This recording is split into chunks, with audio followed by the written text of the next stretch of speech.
Good evening. Dear guests, dear excellencies, the most important thing, to contradict my colleague Patrick Pavlak, do not switch off your phone if you want to tweet, because we will be live streaming with the hashtag EU Defense. So put it on silent, but don't switch it off. That's the first important thing. Now, excellencies and guests, my name is Florence Gaub. I'll be the Deputy Director of the EUISS from January onwards. The EUISS has co-organized this event with the EAS, and we're very happy to see this beautiful room so full tonight. Of course, not surprising with the list of guests we have here tonight. We live in an important moment in European and foreign policy. Every day you open your app or however you consume your news on BBC or elsewhere. PESCO, Jerusalem, Iran, North Korea, South Korea, the list goes on. So we live literally in dark times, especially if you live in Belgium. And that's why tonight we have invited three people that are uniquely qualified to tell us about European and foreign policy more generally, and tell us the story, how it happened and what the future holds. Now, perhaps the irony of it is that only two of them are present and the German is late. So I'll start with him since he's not here. Joschka Fischer will be moderating the debate later on. You might, I hope, remember that he was the German foreign minister and vice-chancellor between 1998 and 2004. Most importantly, I think we remember his speech on the future of Europe in the Humboldt speech, dated to 2000, which many ideas of which were later translated into the Lisbon Treaty. So he'll be here shortly. He's currently on the train. And then, of course, Javier Solana, who was the foreign minister of Spain. Actually, on my notes here, it says 1192, but surely that can't be right. 1992 to 1995, then Secretary General of an organization that lives in the same town, but on a different planet. And then, of course, as the first High Representative for the Common Foreign and Security Policy until 2009. Three very different roles that you've left a mark and we're very happy to have you here tonight. And of course, you authored the first European security strategy 15 years ago, almost 15 years ago. And last but not least, most importantly, Federica Mogherini, who's the current High Representative and Vice President of the Commission, and who's not only authored the EU Global Strategy, which I hope you all know by heart by now, but faces everything at the helm of this boat that is foreign policy right now. So all the dramatic elements I mentioned earlier, she has to face them every day. So the way we will run through this evening, we will first hear from Javier Solana and then Federica Mogherini, and I hope by this time that Joschka Fischer will have arrived and they'll take a seat here, the three of them, to have a sparkly debate. Now, I said earlier, if you want to tweet, we are also live streaming this event, hashtag EU Defense. Do not hesitate to engage with us. And without further ado, Javier Solana, the floor is yours.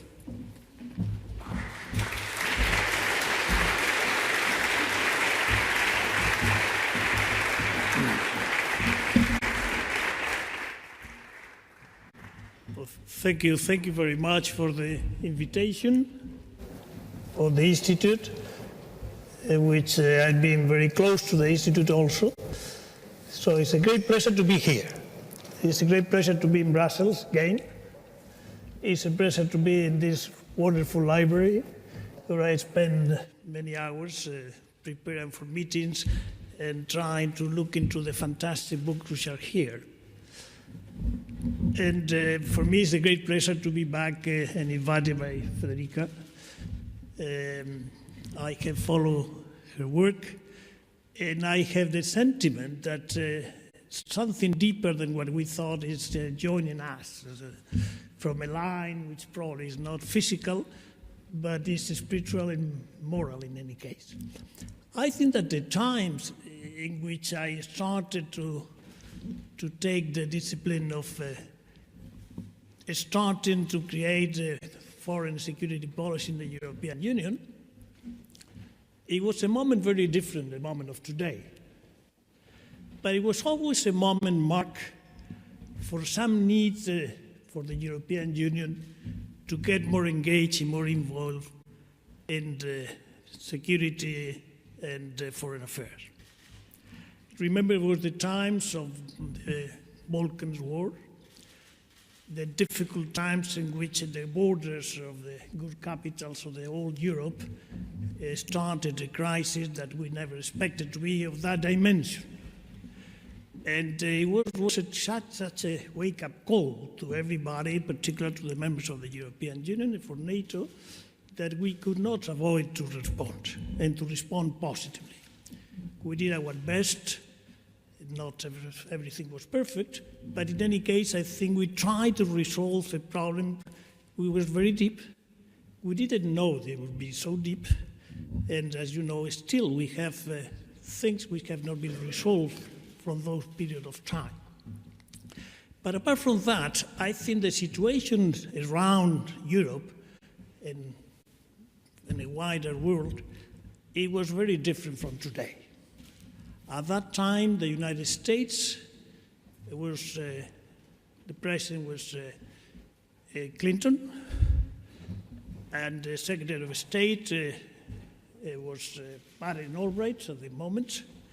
And in the second part of my mandate, I had to deal also with President Bush and with Secretary of State Powell and with Condoleezza Rice in the second part of the period. So the time was very different from today.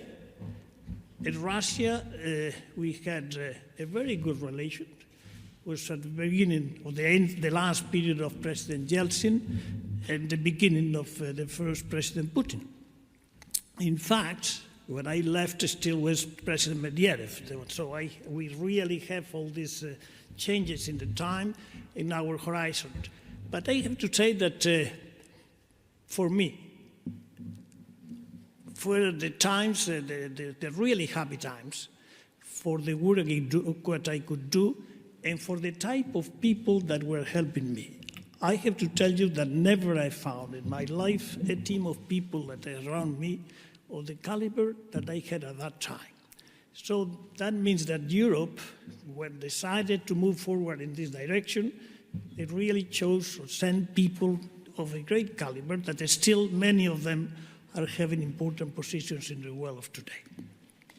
Let me start by saying that when the first time that I entered was June 1999 in the building of the Youth Egyptians, where the council meets, and tomorrow we'll meet, and in that very building, never, ever, a uniform have entered. The uniform was something absolutely unexpected to be found there.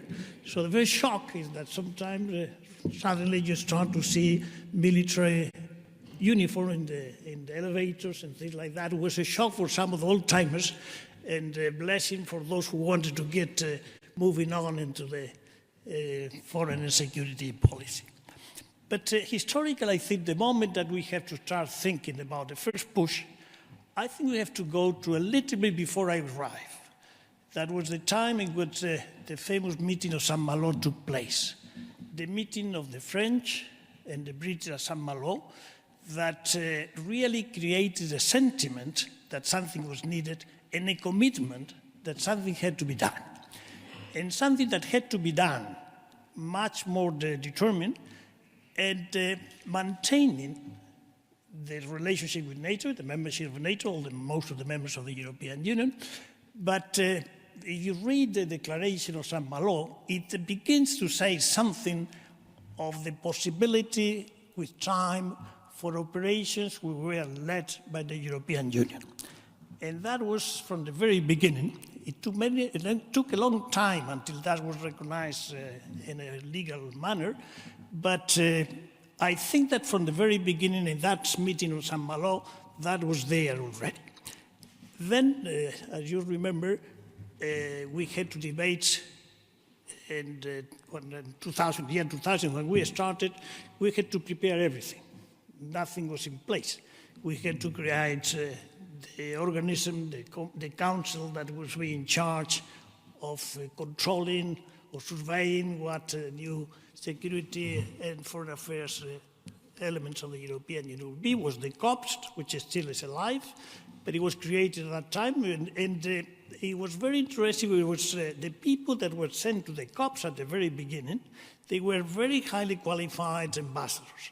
So really, from the very beginning, as I said before, countries took very seriously the people they want to get engaged with these new steps that we wanted to do in unknown territory. The first thing we have to do was to try to see how were the relationship with NATO. For some countries in the European Union, they were hesitating about what would be the relationship between the European Union and NATO. And Joschka, which is here, knows very well how many difficult debates we had. At the end, we found a solution. It was Berlin Plus, you remember, and was the possibility of the European Union acting with access to the assets of NATO, and being the commander of that operation. He was in operation, was the deputy Sacker, that at that time was always a European, German and a French in the time that I was there. Now, a long time, a year and a half, it was debated practically, creating the structures, creating the COPs, creating the military staff, creating the military committee, and trying to clarify the situation with NATO. And I bring this to your attention because still that has not been resolved. The letters of exchange, the exchange of letters that I had with the president at that time of Turkey to see how in an operation in which the European Union acted alone or with the calling to the means of NATO, they were members of NATO, but not members of the European Union. They were in a rather difficult situation, and we had to resolve that problem. And we thought we had resolved it. But as you know very well, it still is not resolved.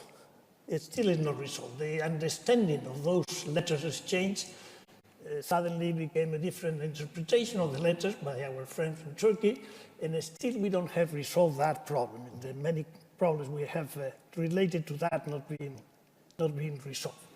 Now, what I would like to transmit to you, and in particular to Federica, of my experience, my personal experience, I would say it in a very few words. I think that you don't have the boldness, you don't have the courage to take bold decisions in this type of world in which we live, in military and security matters, you will fail. Because the temptation to doing nothing is so easy to take that unless you are really determined to move things forward and try to move around you all the elements which are necessary to provide to move, really the possibility of acting is practically zero. And we know that. And we have seen that. And the European Union has seen that. I can tell you that if we, my time, we were waited to have all the details, to have all the procedures, to have everything prepared to 100% of perfection before you act, still the situation in Bosnia would be where it was. Because we had the courage and the determination to move, even when we didn't have everything in place. Really, nothing of what happened would have happened. And remember that at that period of time, we did a lot of things. At that period of time, we did more than 10 operations, about 10 operations. And on some of them, very new, which we didn't have all the elements in place. But by throwing yourself to the swimming pool, my idea was that you always, at the end, find water. And therefore, it's something that to me is a lesson that I learned with great difficulty, because people were very stubborn in trying not to do that. But I think it was a good bold decision that we took together collectively, and I think that was part of the success that was at that time. Successes in failures, because we have many failures. And let me say another moment in which politically it was very important, and you are going to suffer this probably in your period of time. I'm going to talk about the Iraq situation, the war in Iraq. Remember the war in Iraq? There was a crisis in the European Union, there was a crisis in NATO, there was a crisis in the United Nations, there was a crisis in many countries. And we thought that at that time will be a very profound crisis in the European Union that will make all these advancements that we have made in foreign security policy will be paralyzed forever. And thanks to the cooperation of many people, and thanks to the enthusiasm of many people, and I have to thank Joschka again for the cooperation he gave us, we were able to get along, although the difficulties as I said, in the Council, we could launch at the very same time the first operation to Macedonia. And so therefore, we could be fighting on our interpretation of the meaning of the Iraq war, but at the same time we were able to put everybody collectively to ask to go together without any difficulty, with the solidarity into Macedonia. So for me, those were very good examples of how, when you really put will and energy and boldness, things can be done and can be done in the right decision, in the right direction. Now, the other exercises, all other things that I remember from were very important with Russia. I had come from NATO, where we have signed the very important agreement with Yevgeny Primakov. And when I came to the European Union, I decided to maintain a relationship with Russia of the same level that I had maintained in the last period of time in NATO. And I think we were able to do it. And I want to share with you 2 or 3 ideas of that relationship.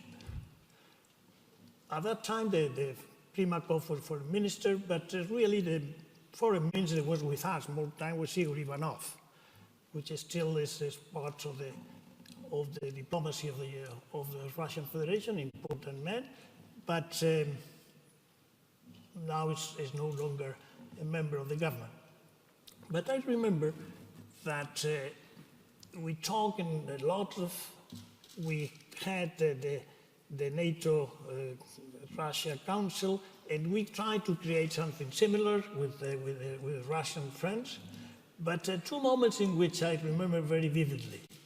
It was at the very end when we had the first, the third operation in Africa. You remember, Monsieur l'Ambassadeur? He was the ambassador of NATO in Russia and in the European Union at that time. I remember we had a problem.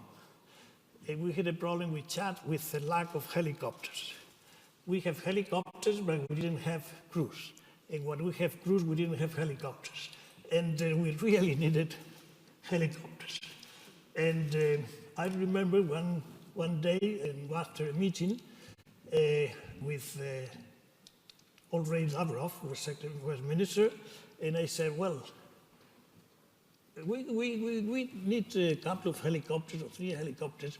Why don't we talk about sharing them? And remember that Russia is very tricky, and without signing something and having a protocol, it's impossible to get anywhere by word. And the minister said, well, I'll ask President Putin. And the following day, President Putin called back and said, yes, you have the helicopters. The helicopters were deployed in Chad. So it was still a way in which we can relate with Russia, which now is very difficult to have it. And the second one I remember was Georgia. When the Olympic Games, at the beginning of the Olympic Games, Georgia took place, the conflict.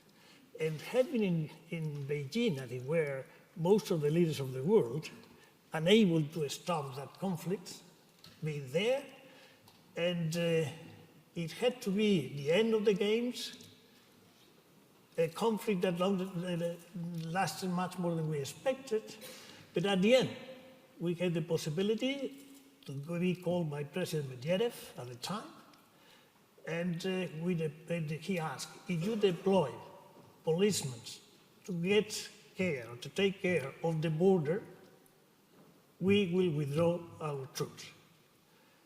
And we went there, President Medvedev took us in Dacha, President Sarkozy and myself, and we agreed that we will deploy in 15 days the police that were necessary, gendarmes, more than police, gendarmes, Guardia Civil, that type of people, and we deployed it in 15 days, and there was the end of that conflict at the level that it was there. So we have been able to do things that were important at that time.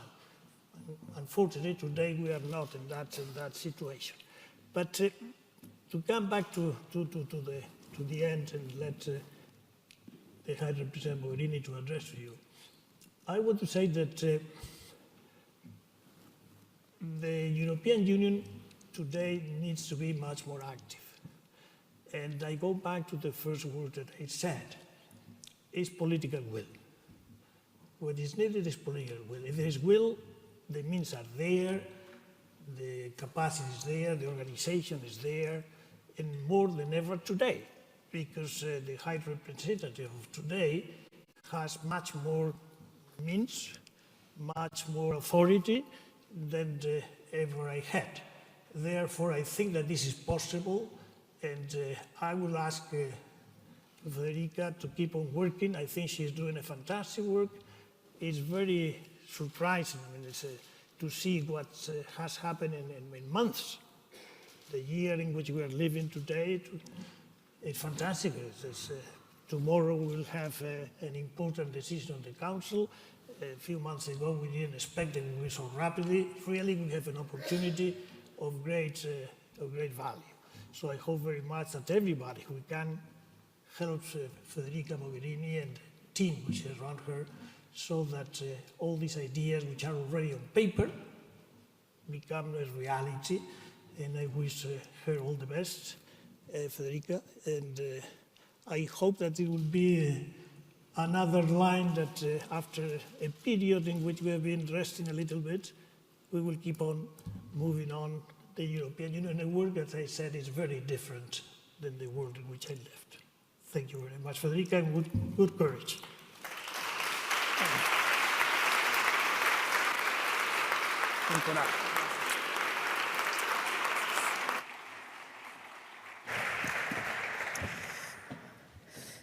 Now you understand why I asked Javier to start.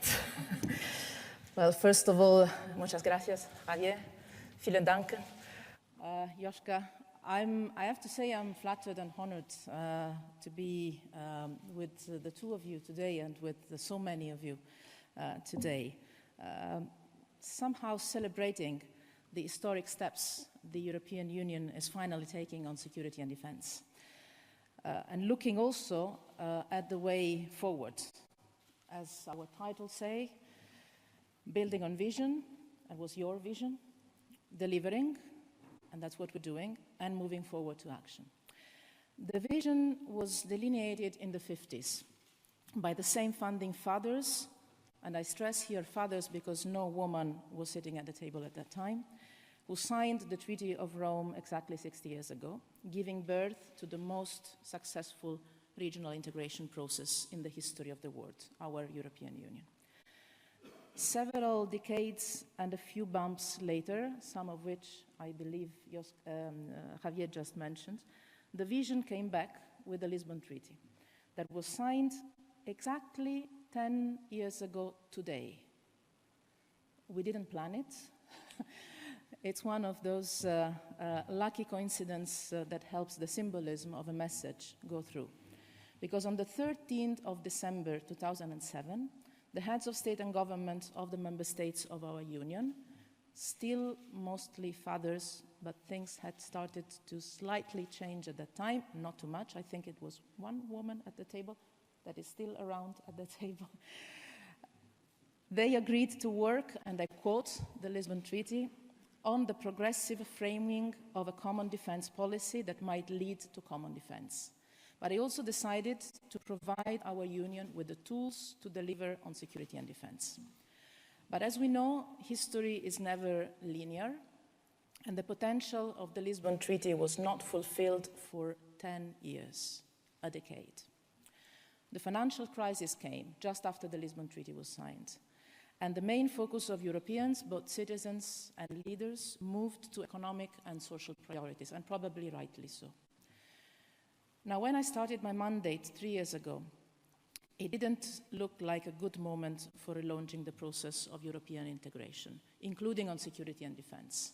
And I believe, Joschka, that is always a very critical analyst of where the European Union moves or doesn't move. I might remember very well, 3 years ago, it was not a bright moment for the European Union relaunch process. And I remember very well, I had a confirmation hearing at the European Parliament, one of those things that are worse than the high school exam at the end of the cycle, that you have to study thousands of pages and you can get all kinds of questions. But I remember very well, at a certain moment I said that I would have worked to try to make full use of all the tools and all the potential of the Lisbon Treaty in the field of security and defense.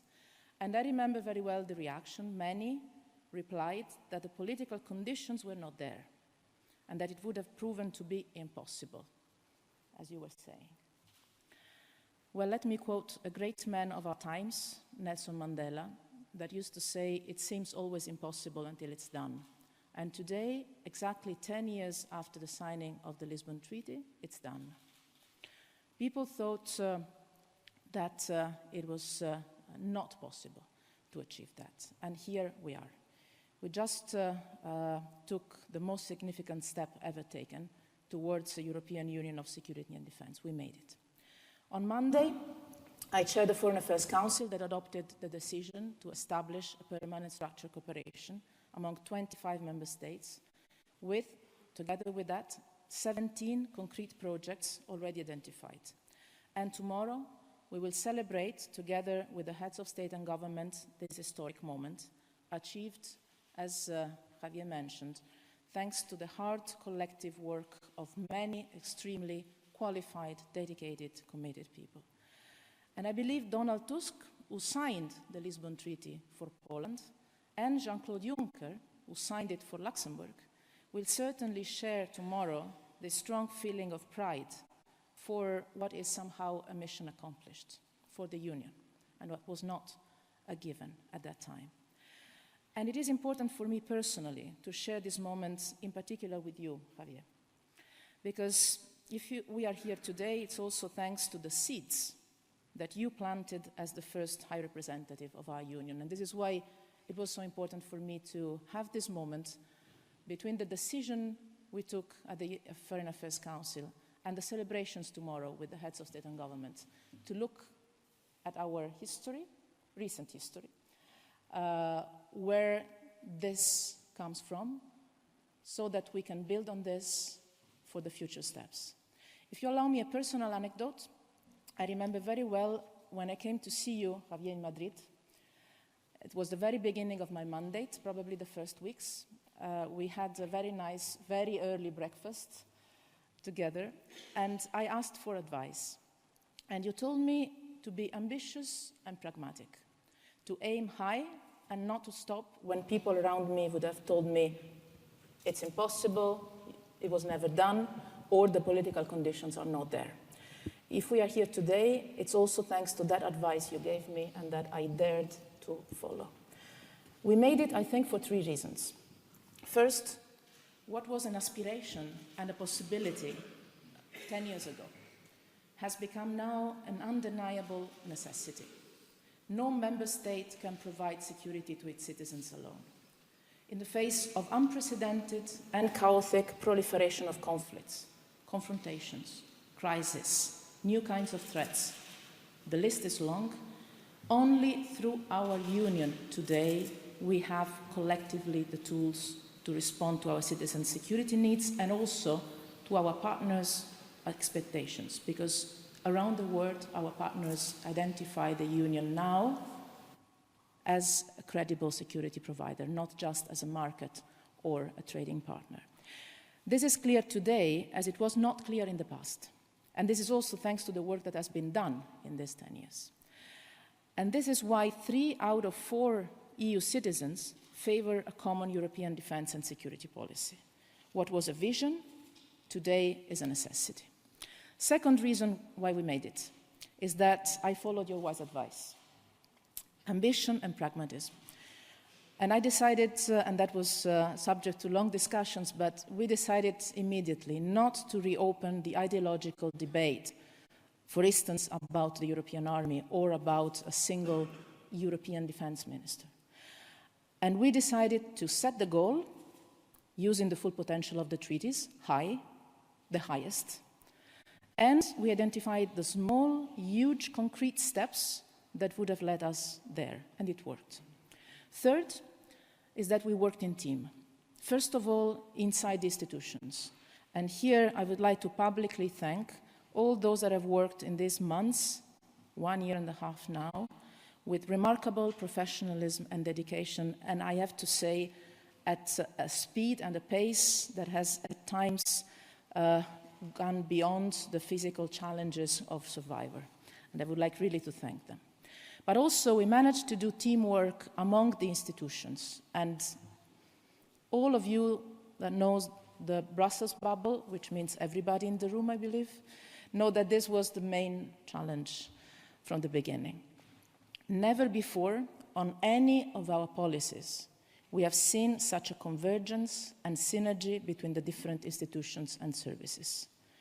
The member states, in different formations of the Council, bringing together foreign ministers, defense ministers, obviously heads of state and government, and we will need to bring in the finance ministers as well, but that's for later. But it will come.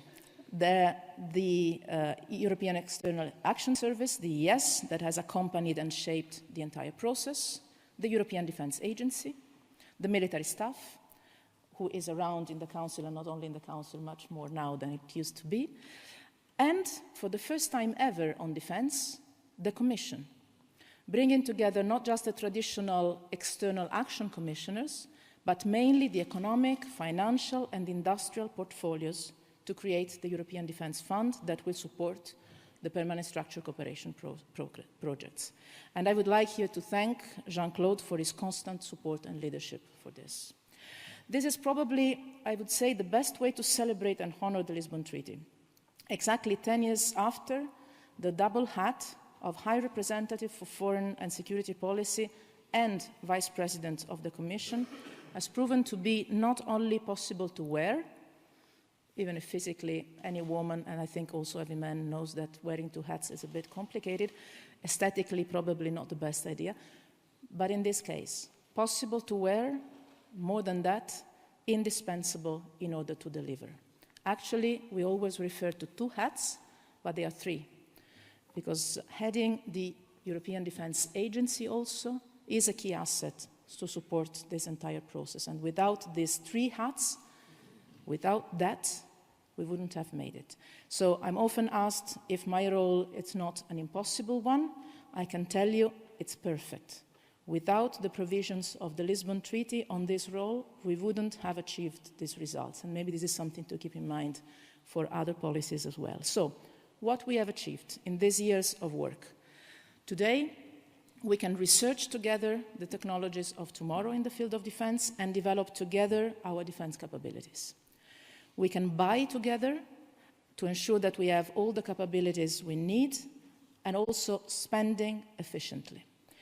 We can act together, operations, to manage and prevent crises, to strengthen our partners, to make our citizens more secure. And this is the European Union of Security and Defence that we have started to set up. And to do this, we have put together quite an impressive number of new instruments. Not for the sake of creating new structures or instruments, but simply because they were missing in the toolbox the world of today requires in the field of security and defense.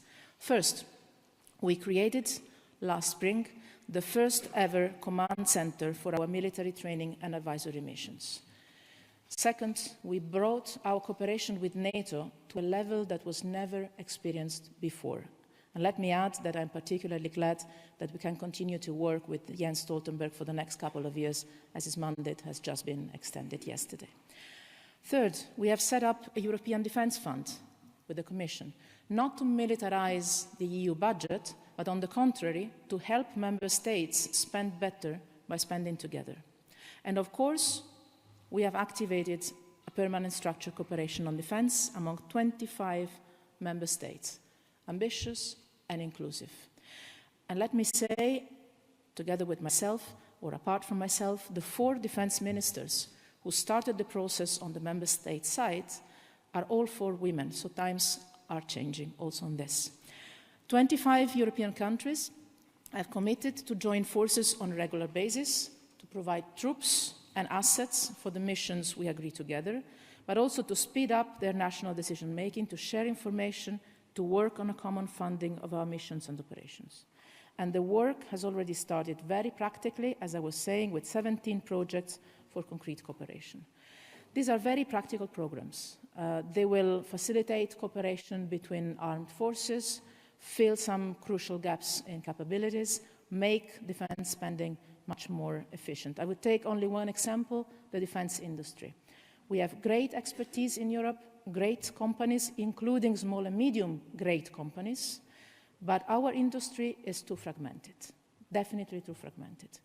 When you consider all the 25 member states of the European Union who have joined the cooperation, the permanent structured cooperation, you have the 2nd largest military budget in the world.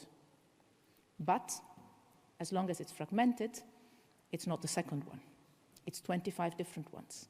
So let's take advantage of what the European Union can bring in terms of added value to this, which is the economy of scale.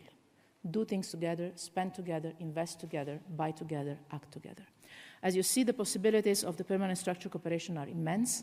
And let me tell you, the possibilities are even greater if we manage to use together all the different new tools we have created over the last year. Now, the real work is just about to begin.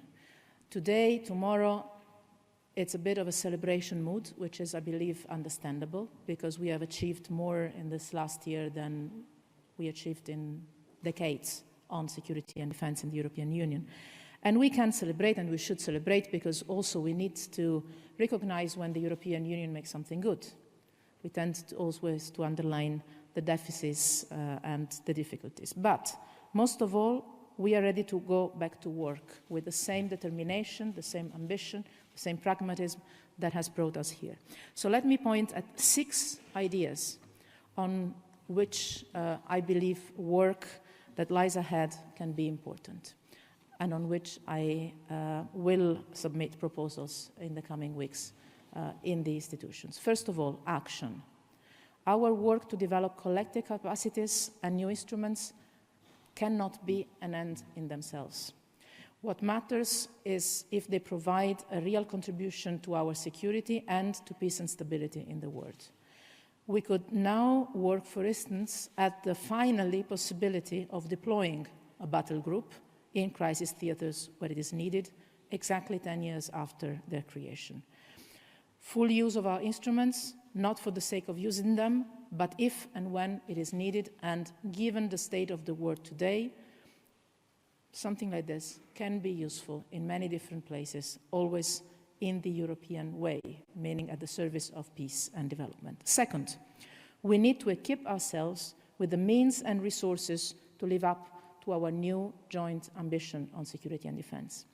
With the Commission, we are working on the next multi-annual financial framework, our spending plans for the next 7 years in the Union, and in that context, I will propose to create a new European Peace Facility, financed and managed together with our member states. This will allow to be much more efficient in planning and deploying our military missions, but also to support our partners in dealing with our shared security challenges. Third, we don't do all of this in isolation, but in close cooperation with our partners. As we build a security and defense union, we want to strengthen our partnerships first and foremost with NATO, and this is already ongoing, but also with the United Nations, with the African Union, with other regional organizations, and with our friends in the world. If you think of our military and civilian missions, we have now 15 of them around the world. They do benefit our European citizens, but they also provide peace and stability in 3 continents. And there are many partners that benefit from that. Our partners are increasingly interested in taking part in our missions. So one option could be to create a mechanism for closer and more constant coordination with the non-European Union countries and international organizations involved in our missions and operations, or otherwise associated to our policy in the field of security and defense. And this mechanism could become even more relevant to guarantee a strong and effective cooperation with the United Kingdom when they will leave the Union, because apparently this is going to happen sometime. Fourth, while most of the attention these days goes to the impressive progress we've made on the military side of our common security and defense policy, I would like to put the accent and the priority in the coming months to see progress on our civilian missions and capabilities too. Because security threats have changed, they are less traditional than before, and this makes our civilian engagement even more important.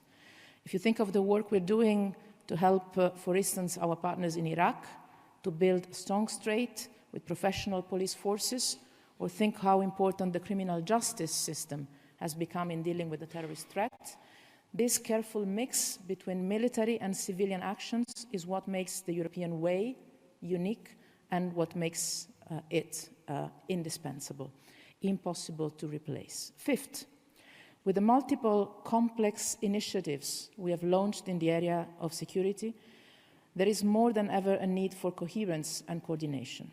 And this is when we come back to the Treaty of Lisbon and the brilliant idea of this triple hat, the High Representative, the Vice President of the Commission, and the head of the agency. I feel the responsibility, as we launch this new phase in the European defense, to make it a priority for the rest of my mandate, still 2 years to go, which is a short time, to ensure synergies and coherent results of all the defense and security-related initiatives we are starting, including by setting up a defense union task force for that purpose. Finally, and I'll finish, our work on defense is about assets and capabilities, sure, but it's also about creating a common strategic culture within our union. It is becoming more and more vital that our military personnel, all of it, have the opportunity to enjoy a truly European training and education.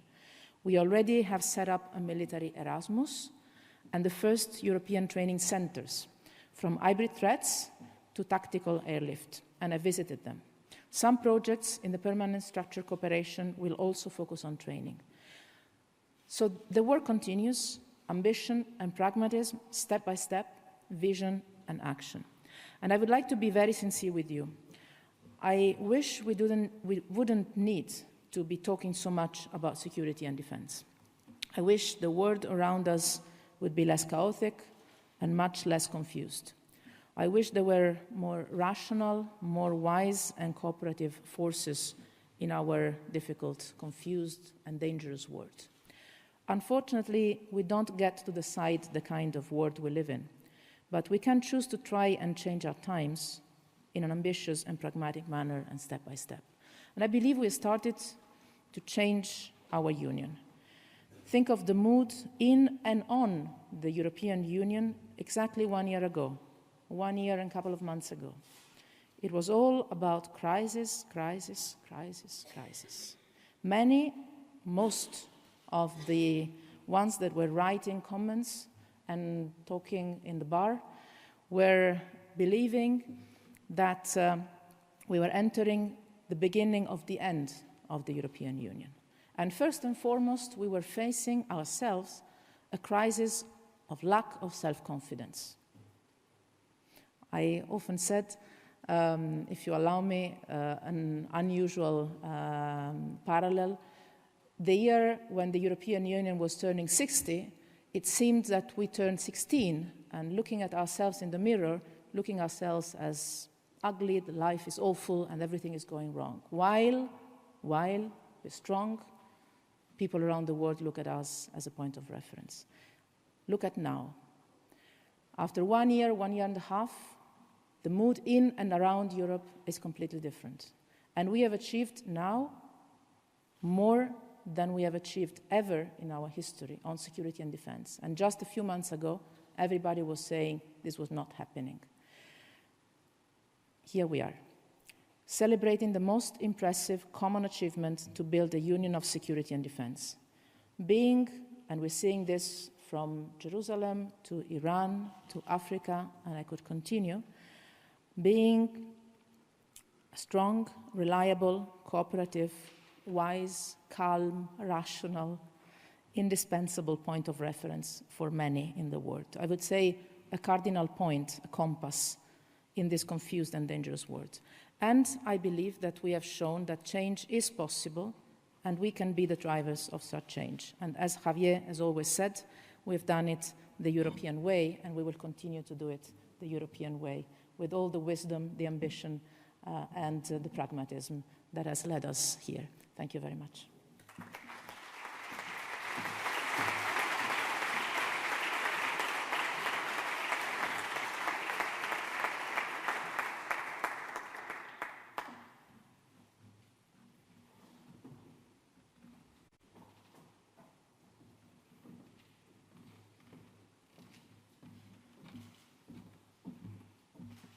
Ladies and gentlemen, thank you very much for the invitation. Madam Permanent Representative, it's a great honor to be here because it's a great moment for Europe. I fully agree. And many have worked over the years or even decades very hard to reach that point. A common European defense policy and a common European security policy. As you mentioned, the time was rather grim for the European Union since the financial crisis hit us.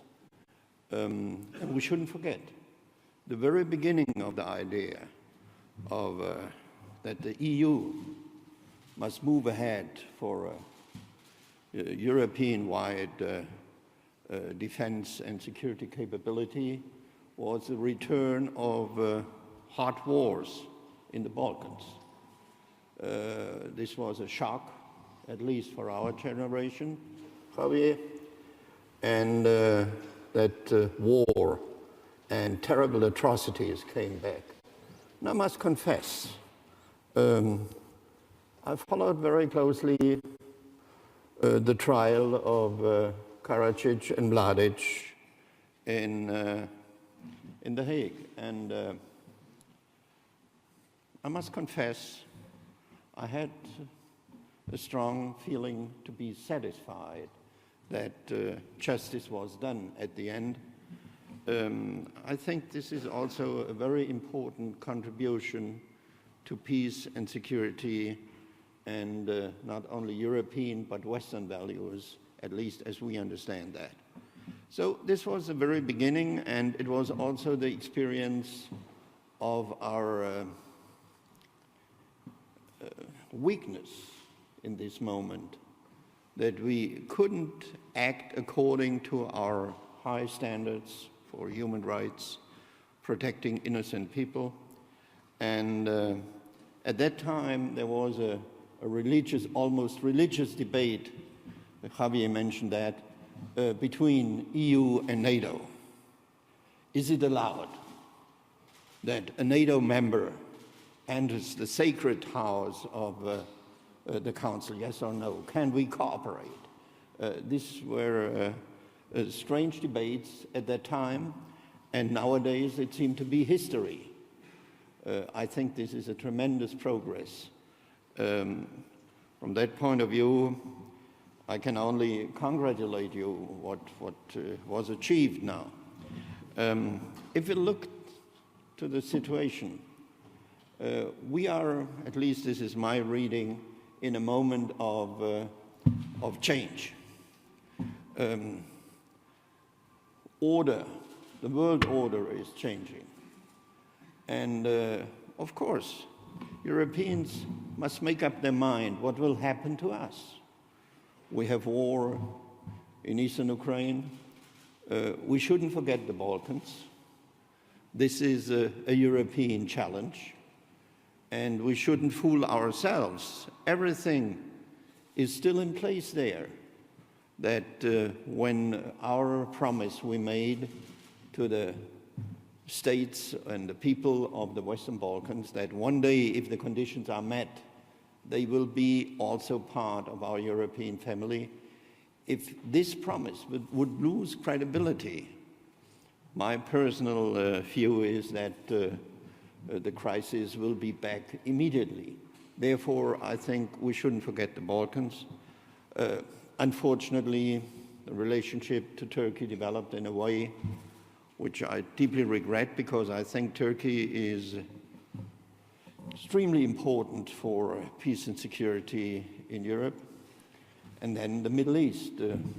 I have no positive message about the Middle East. This is a continuously European challenge and will influence directly our peace and security. So this is a moment where things are changing. The refugee crisis, our relationship to Africa, our neighborhood is really challenging. And in this very moment, we have a serious problem with our, let me be frank, with our American partners.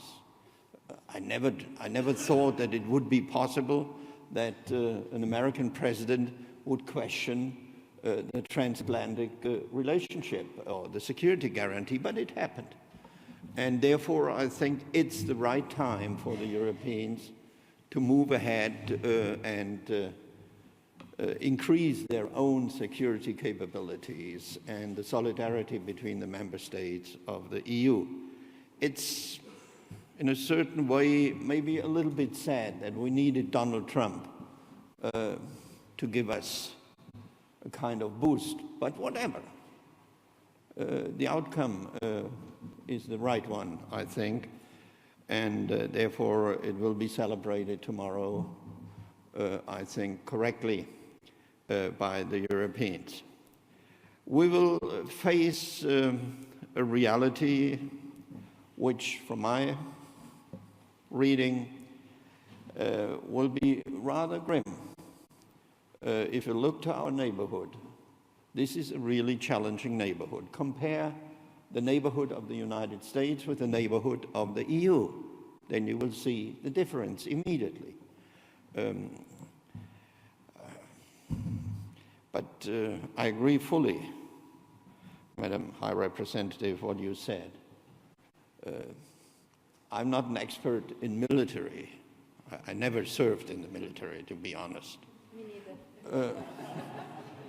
So from that perspective, I cannot contribute to the military part. But what I learned the first time in the Kosovo War, that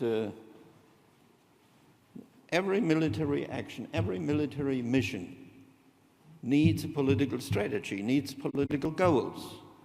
Therefore, I think that you stressed the need for the policy is extremely important. I will never forget, we started the Kosovo War, and as the military campaign didn't deliver the results we thought, which were promised, which would be delivered, Javier, we suddenly had a problem.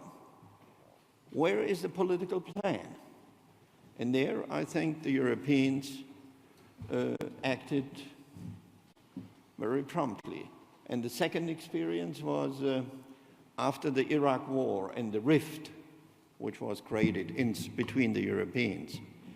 It was also the European Union who understood that we had to move towards the Iranians to avoid an even more terrible war and more risky war after Iraq. And we understood perfectly well that even if this will not lead to a war, a nuclear arms race in the Middle East was a nightmare for European security, and still is. So let me thank you that you finalized that in such a marvelous way, and I personally hope that the Europeans will continue to do the utmost to preserve these agreement with Iran, because it would be a nightmare if it would end up in a nuclear crisis in the Far East, in Korea and in the Middle East. Now, from a European perspective, Korea is far away, but the outfall, the political outfall, can be very serious. What will happen to the NPT? A world without the NPT would be a much dangerous world. And if we will face a double crisis in Korea and in Iran, then the risk for the end of the NPT is much higher. And there, European foreign policy and also your person plays a very important role to preserve such a negative outcome. This is one important element where I think the importance of European foreign policy and security policy can be made quite clear. It's not a direct military mission, but it's an extremely important political mission from my point of view. So I could go on with this, but allow me also one critical remark. Yes, you are right. It's a moment of celebration. You are right. 1 year ago, this was not thought to be possible. But be careful and don't be too optimistic about the state of the Union. What would have happened if President Macron wouldn't have been elected? What? We would be today not here. So it was damn close. We shouldn't forget that. And therefore, I come to the same conclusion as you. We have to move forward. We have to go ahead. We have to strengthen the European project and not weakening it. And I think common defense and common security is extremely important. Because, as you rightly mentioned, the majority of our people think, yes, security should be Europeanized. Whether they will think it when we are coming to serious decisions, it remains to be seen. But there is an overall positive perception of the role of the European Union in the security and defense field. And also, I think intelligence will play a very important role. And I will never forget, Javier, during your time, we had the first intelligence cooperation in the Middle East to contribute to a decrease of the tensions there, especially around Gaza. And I think this will also play a very important role. I hope that our relationship with Russia will improve, but it will not depend only on us. Allow me to make one thing, or to clarify one thing from my perspective. What the Europeans cannot accept is that we will return to the concept of zone of influence, because this would blow up the European Union, the very idea of the European Union. It's impossible, because where will these end? And therefore, I think we should try to reach a much better relationship between Russia and the EU, but we cannot forget the war in eastern Ukraine. And we cannot forget what happened in Crimea.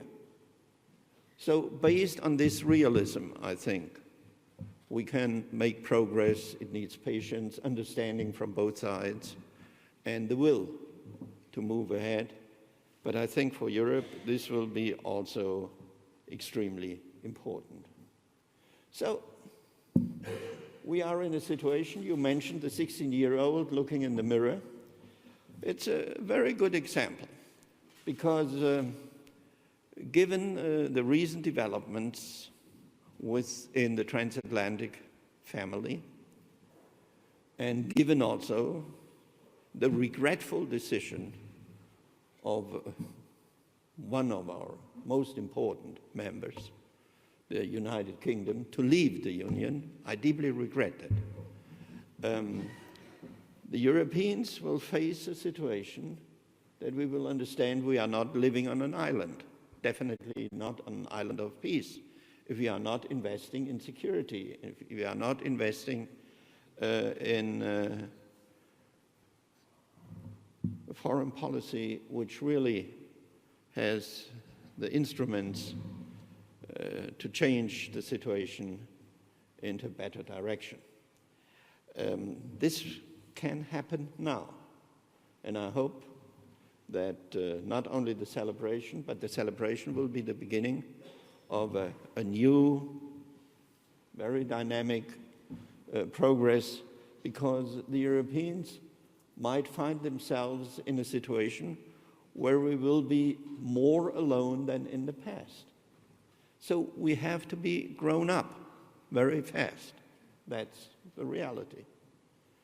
And to have the European security and foreign policy in your hands and the hands of your staff, I think this is a real promising perspective. So, welcome to the new European Union, the European Union of not only trade, not only values, but also common security and a common foreign policy. I think this will be extremely important for us and our partners. Thank you very much.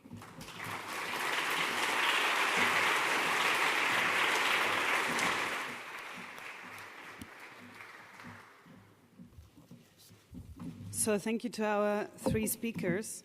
I will actually allow first social media to have a question or to stimulate the discussion. We have about 10-15 minutes.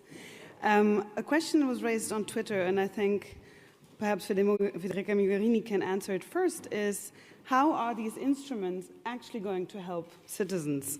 I quote here, "It seems like the usual EU integration coordination that actually doesn't achieve anything concrete." I know it's a bit controversial, but I'll allow you to push back on it. And then we'll open the floor, apologies, for questions and comments from the floor. Well, and that is why, exactly why I said all of this work we have put in place is not for the sake of mechanisms, instruments, tools. This is the first time when a group of member states, large, 25, but then the projects will be run by smaller groups of member states within the umbrella of the permanent structured cooperation, will be able, within the framework of the European Union, of doing things together, being them investing together in military capabilities, being in acting together in operations, being it buying together. I give you one example, and this is very easy to understand how it benefits the citizens. After so many years of financial crisis, all the national budgets are suffering a bit, to use a euphemism. Not only in Europe, but also in Europe. The decision on how much member states spend on defense is a national decision. But the European Union can make sure that member states spend together on defense, and in this manner, spend better and more effectively. I'll give you two numbers. The Europeans invest 50% of what the Americans invest in defense. But the output, the result of the European investments is 15% of the American one. The European Union cannot and should not decide on the amount of money spent, but can bridge that output gap. Make sure that for every euro spent, you get what, for instance, the Americans get, because we reduce the fragmentation of investments and we use the economy of scale. The bigger you play, the more you save. That's a normal basic economic principle that any mother or father that goes to the supermarket knows. You buy a bigger box, you spend less in proportion. Sorry, get back to basics. But these are the kind of examples. If we do things together, invest together, develop capabilities together, buy together, research together, and also act together, we reduce the fragmentation and we increase the output of our investments. But we can also do operations in a faster and different manner, because groups of member states can take a decision within the European framework. So it's not bilateral or national. Within the European Union framework, this strengthens our tools for doing foreign policy together and act much more flexibly. So it's going to change the way in which we will be able to defend, project, and promote our values, our interests, try to help our partners in our region and beyond in a much more effective manner. And this will also have an impact on the industry and on the national budgets. That would be positive. That's why we need to bring in the economic ministers as well, because we need to make sure that this goes together well with all the work on the budget. We also introduced, sorry, I'm too long. We also introduced this year a mechanism, I didn't mention that before, where we have an exercise of coordinating or comparing the national budgets on defense, exactly in the same spirit. So it's going to have an impact on security, but also on economy. And the gardener who planted the seed, Javier Solana, I saw you give me a two-finger. I would like to touch on the topic you mentioned, which is expenditure. We have committed in principle to levels of expenditure of 2%. In order to have an increase of 2% in the parliaments of the European Union countries, it's going to be very difficult to go through the parliaments of the European Union member states unless we do not explain that very, very well. It is not a very deep consensus in the manner everybody is going to explain that. I think that if we spend that money, it's not for a Europeanize our armed forces, it will be a waste of money. And therefore, we have to be very careful, you have to be very careful, that really that money is not spent nationally, but is spent, it will be spent nationally, but with a sense that it's a communitary money. If not, and I think there is where the Agency of Defense has a really important role, to really see that the projects in which we are working is a project which is really a European project. And it will be also the manner whereby we will be able to convince our parliaments that this money is European, is not money which doesn't really contribute to make a European stronger. To me, it's a very, I test every politician in the European Union now, and they always tell you the same. It's very difficult to get that figure. So I really wanted to, what you have said about the budget. We have a semester for the... That's it. For the convergence criteria. Why don't we have every convergence criteria examine how the money is spent in security? We've started a trial test of that exactly now. The second thing, Federica, is internal and external security is an artificial distinction. Security is internal and external. When you have a terrorist acting in your country, it's internal or external? Well, it's internal because it kills in your country, but it's external because it happens to be because it's a crisis out there, and they come and kill in your country. So, when you look at the expenditure you need in internal and external security, if you were to look at the internal as a continuum, I think you will be able to save a lot of money. What we need today is not tanks. We don't need tanks. We need special forces, we need good intelligence, as I said, we need satellites, we need things of that nature which are valid to be used to defend you from terrorism who may attack in your country, or to go into help in Syria or Africa. So this is another thing that it seems to me has to be well thought, how not to separate too much internal and external security, because at the end, the means that you need to guarantee both are basically the same in the world technology of today. The world probably will be suffering, we will suffer more conflicts on the internet than we will have physically.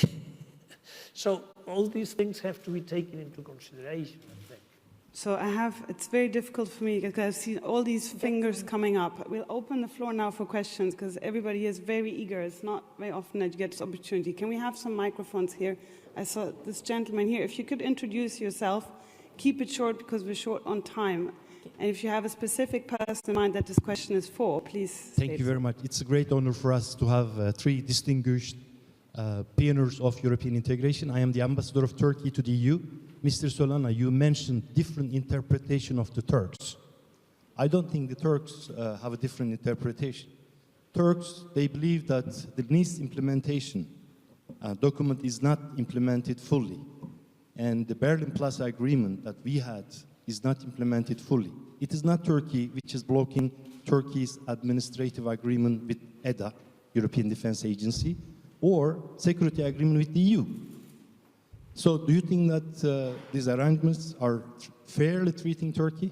And you still think that this is the wrong interpretation of the Turks? Thank you. With all the... Sorry, if I can just 1 second. Sure. Yes, can we just collect, there was another here, yes, the gentleman with the glasses, but... Brooks Tigner, Jane's Defense. I just have one question to the High Representative regarding one of your 6 points. You called for a new European Peace Facility, co-financed with the member states to support deployment and other goals. Very interesting idea. That, to me, sounds like a communitarized Athena mechanism, which might finally enable the battle groups to deploy, or maybe I misunderstood what you said. Could you elaborate on that and how such a peace facility, if it does involve deployment, would avoid the tortured rules, governance rules of the Athena mechanism? Thank you. Okay, I can take one more question. I feel like an auction over here.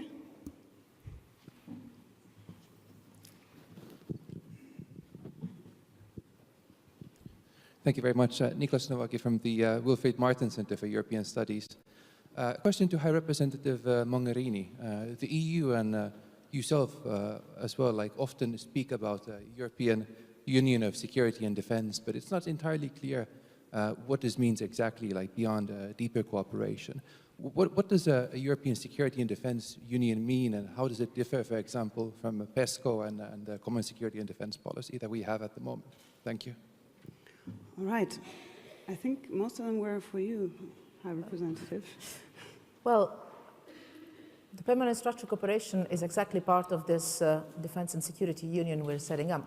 We have it since 2 days.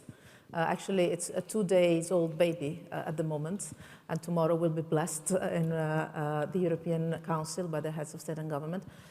And it is actually the work we have done to set up this European Union of Defense and Security, first of all, is the full, it's the work to fully use all the instruments that were foreseen in the Lisbon Treaty and that were staying dormant for 10 years, like the permanent structured cooperation, but also other instruments that we have started to put in place this last month. I mentioned the command of our training and advisory mission, military missions here in Brussels. There was a lot of debate, let's say, the dust that stayed of the old approach of the relation between EU and NATO, that together with Jens Stoltenberg, we managed to sweep away. The perception that if the European Union establishes headquarters here in Brussels, military headquarters, this would be a sort of attempt to the NATO shape model of headquarters. Nothing like that happened, and nothing like that would happen. It's simply, for instance, the fact that having 15 operations and missions, it makes sense to streamline the chain of command and make sure that it responds to a political guidance. And so it's easier to have an headquarter in Brussels rather than having different headquarters around the world. It's pure logic and pure common sense.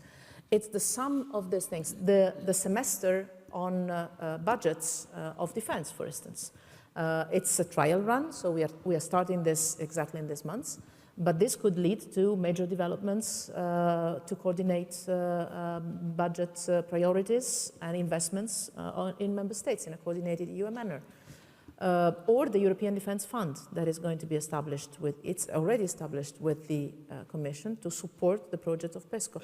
And PESCO will activate this to start with the 17 projects in many different fields, very concrete, very operational, that are all the response to a gap that has been identified in terms either of capabilities or operational or in cybersecurity, very much so, not tanks, but what is needed today to take care about our security and to partner effectively with our partners. So this is also something important. The European way to security and defense, and this is something you used to say when you were having this role, has nothing to do with a militarized approach of security or foreign policy. On the contrary, we are the ones that understood how to come in the Balkans. We are the ones that understood that in Afghanistan, it's not just the military action, but it's also the development, the empowerment of women and civil society, the governance. We are the ones that today are helping the Iraqis reform their security sector in order to make sure that after Daesh is defeated, there's no vacuum and no risk that things go back to before. It's always this mix of, I would say, smart mix of civilian development, security, police plus, gendarmerie. It's the mix, training. So this complex of different initiatives, different tools, and different instruments we have, including financial ones, and here I come to the question, is what we call the European Union of Security and Defense. Finally, taking seriously the responsibility we have, because another taboo of the past used to be the strategic autonomy, as if talking about strategic autonomy of the European Union was an attempt to the transatlantic relations or our work with NATO. I believe that today is self-evident that the Europeans are strategically autonomous, politically and in terms of defense, even if our cooperation with NATO is stronger than ever. Actually, the European Union is strengthening NATO in this moment. If you look politically at the last couple of days, on Jerusalem, on the nuclear deal with Iran, on a couple of other things, our voice has been quite autonomous, strategically, hopefully, but in any case, autonomous. And this in a very good friendship and partnership with our American friends. But we need to take that responsibility now. And the Europeans, I think, understand it very well. And so this gives us the push to finally do it. On the money, it's a proposal we will present, first of all, at the right time. But I wanted to anticipate this only in the headlines. The rest is coming in the coming weeks. But it is important, I believe, in this moment, as we take more responsibilities from the security defense point of view, which means also foreign policy point of view, that we also look at ways in which we finance this new level of ambition. Because the major risk we might run is that we aim high, we set up the instruments, and then we don't found them. And then they cannot possibly work. So if we want to keep these major achievements and turn them into practical realities, we need to include in the next MFF, in the next financial perspectives, including with different tools, ways in which we can finance our security and defense initiatives in a manner that is more predictable and more stable, and in which responsibilities are shared in a more equal manner. You know very well one of the problems for not deploying the battle groups has been always the sharing of the costs. And I believe that this is one aspect. Well, negotiations among member states are ongoing now on the Athena mechanism. I hope they can reach a good solution by the beginning of next year. I think it is only normal if Europeans, if member states, if institutions decide to do more on security and defense together. The following question is, how do we pay for this? So it's only natural that now we present a coherent proposal that will come, not tonight, in a few weeks. When I was mentioning a speed that is at the limit and beyond the limits of physical resistance, you should have seen the faces here in the front row when I said weeks. But this is how it has worked in this year, and I think we will continue to work in this manner. Let's say beginning of next year. A proposal on how we can finance this new level of ambition. This is absolutely needed and to ensure coherence.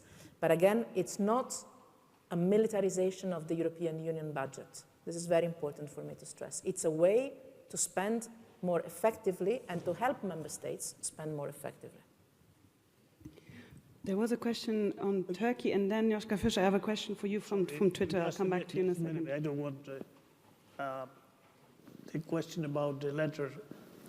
I am talking as myself. I have not represented anybody, but I wrote that letter, as you know.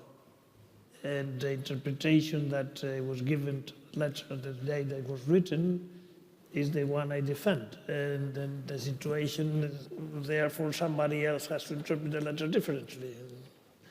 I'm sorry, I wrote the letter, and I gave the letter, and we read the letter together, and I thought we had the same interpretation, but suddenly I wasn't there when it was broken, so I cannot give any other, but for me it was a very tragic moment, because I think that Turkey is a very important ally, and I want very much that we recuperate that situation.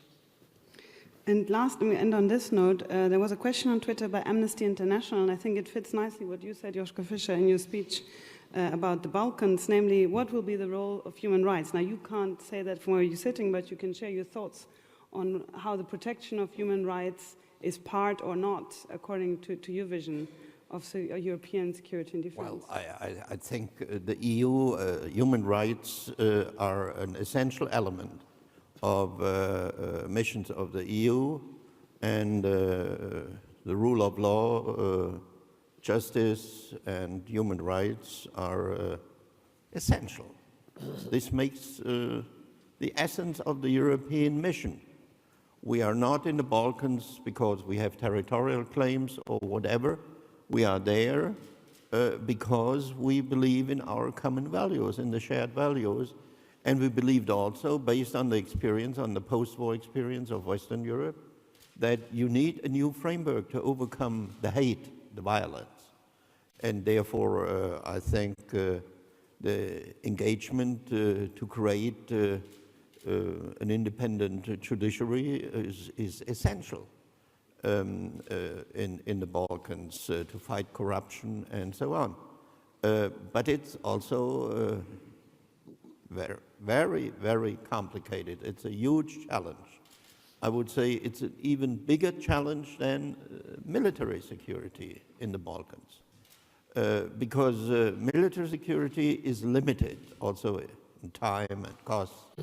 To contribute to the creation of a modern society based on liberal values as we share it in the European Union is the more challenging task, and it needs the commitment of a marathon runner, because you can't do that in the short term. But again, it's connected to the peace there. It's an essential part of the peace. So this is my understanding of European foreign and security policy. We don't have the intention to act in a way to claim territory or whatever, or to have some crazy ideas about our prestige. That's not, I think, the way Europe is thinking about its foreign and security policy missions. So, and don't forget, there is also a linkage between the old days in the Balkans and today. In the old days, it was never an intention, neither by NATO nor the EU, to intervene in the Balkans to preserve or to deter a situation where hundreds of thousands of young Muslims would end up in refugee camps and would be the breeding ground for Al-Qaeda, because at that time the terrorist threat was not a top issue. But nowadays we know that if hundreds of thousands of young Muslim Albanians would have ended up in refugee camps, this would have been for a long time. And we would face a very, very dangerous threat. So to preserve the Balkans to fall back is in our security interest, in our direct security interest. And we shouldn't forget that, because allow me to be frank, not about you and your staff, but my feeling is that some of the important member states are not any longer really interested in the future of the Balkans, and I think this is dangerous. I have to say one thing. Thank you. Because it's a couple of years that I'm going around the Balkans, but also here in Brussels and in capital cities, saying exactly what you said just now and what you said a minute ago. If the process of enlargement is not credible, actually I don't say enlargement because I think enlargement starts from the wrong perspective, that there is a center that is growing. If the process of European integration is not completed with the membership of the Western Balkan countries to the European Union, we lose in terms of security, in terms of stability, in terms of economy, but also in terms of European enthusiasm. So I think and I hope that we can finish the mandate of this Commission by having clear, strong, irreversible steps of all the 6 partners we have in the Western Balkans towards the membership of the European Union. Each of them at different pace, merit-based, but clear indication. And your voice tonight, I think, has helped pushing in that direction. This will require a big mobilization in terms also of public opinions or those that can influence public opinion on decision makers to create the ground for this decision in member states. You're perfectly right. Not everywhere there is this strong understanding, but here, yes. So now allow me to welcome the Secretary General of the External Action Service for closing remarks. Thank you to all 3 speakers that I believe you know fairly well.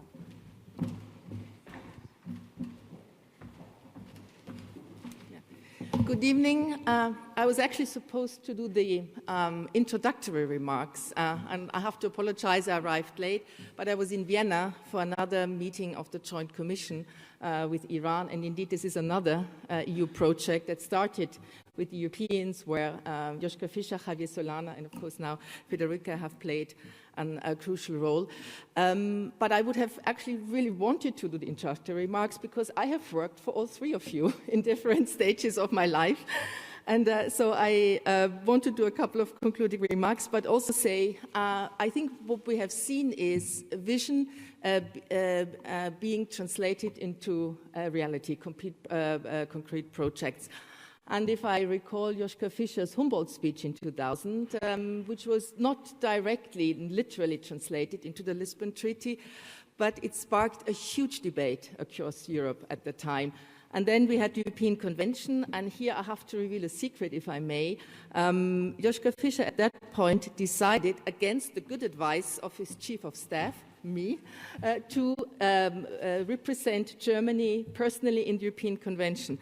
And I have to say, in hindsight, it was good that for once he didn't listen to me, because it actually disallowed you to promote a very important project, which was the creation of the European External Action Service, which was one of the results. Javier Solana, you're the author of the 2003 security strategy. And it was quite important at the time because it was building a bridge, was bringing Europe together after we had the split between old and new Europe. And then 13 years later, Federica presented her vision for the future, the EU's global strategy, projecting you as a global and reliable partner. And I have to say, I cannot agree more with what you said.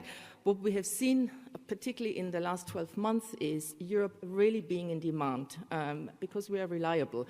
And I remember the Heads of Delegations conference we had a year ago. Everyone was depressed. A year later, in September, every head of delegation had the same story. Europe is in demand. So the expectation is high, but we need to deliver. And the focus today was on PESCO, and indeed, and I have to pay really a tribute to you, Federica, it's a member states-driven project, but allow me to say that without your leadership, we would not have been able to realize that in record time. It was record time. And I don't think there's a risk it will remain a paper tiger, as some people have been writing, because what we see really now is very concrete projects that will be launched soon. They need to be underpinned by the necessary financial means. I think it's right. This is why the MFF is important, review of the Athena mechanism. But allow me one final point, because I think it's also, and I think you also made the point, and others, is it's very important that this is not a militarization of our policy. On the contrary, it's the European way. It's an important part, but it's about creating synergies. Javier mentioned internal, external security. This is a big part of the global strategy. It's about ensuring synergies also, as you said, on defense-related initiatives. And it's bringing civilian and military action together, and human rights is mainstreamed in all our action. This is clear. So I think what we can say now is, to conclude with Joschka Fischer, welcome to the new European Union that is delivering on security and defense for its citizens. Thank you very much.